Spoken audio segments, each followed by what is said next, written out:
Hi everyone, welcome back to The Hustle. Let's face it, no entrepreneur enjoys doing things like accounting, budgeting, HR, etc., etc. Yet we can't live without it. More often than not, it's one of these things that kills off an entire business if not managed properly.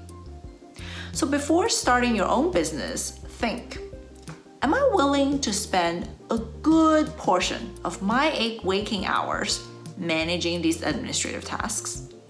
If the answer is no, well, think again about starting your business or find a business partner who can. But if the answer is yes, what are the shortcuts or the quick fixes? How do you minimize the pain so you can maximize the time you spend on what you truly love doing, building your business? Well, I learned a few things along the way that I would like to share with you all. And this is where I have to put my disclaimer in. These are not meant to be any sort of financial or legal advice, and they're mainly for informational purposes. The one I hear the most often is, when should I incorporate my company?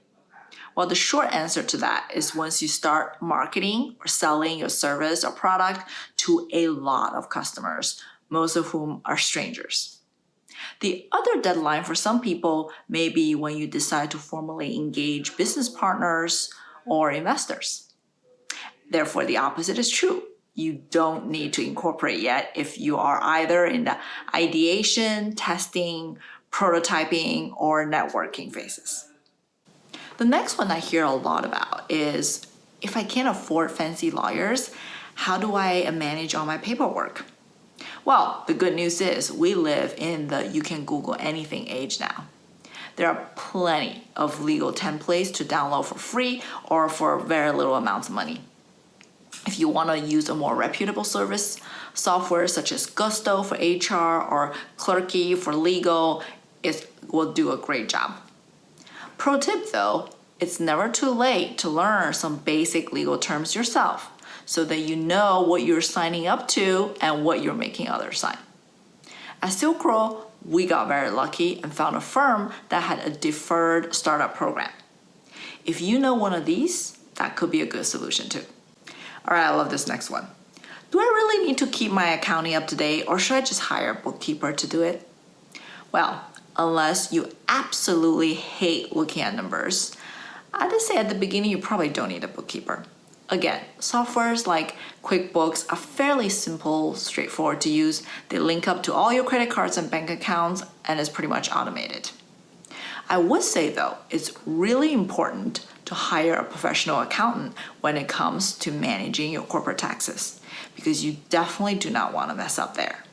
The real takeaway on this whole finance chapter for me though is the importance of managing your budget and cash flow very diligently. After all, cash flow is your bloodline. An investor friend once told me, entrepreneurs 100% of the time underestimate how much money they will need to spend. When I first heard that, I was like, are you kidding me? I was a banker. My parents used to be bankers. Monopoly was my favorite childhood game. Managing a budget is a piece of cake. Oh boy, was I wrong. The unpredictable nature of running a startup means sometimes cash just gets sucked down a tunnel that you never even budgeted for. And this is completely different than running your household expenses, or you're managing your property cash flow, or even your investment portfolio. And if you're already not great with those, then please take this message very seriously. Always have a backup stash of cash saved up somewhere in your back pocket, because one day it's going to come out and save your life, such as when a worldwide pandemic hits. All right, folks, that's all I got for you today. I know this is not an easy topic, and if you're still struggling with it, don't worry, you're definitely not alone there. If I can be of any support or help, you know where to find me.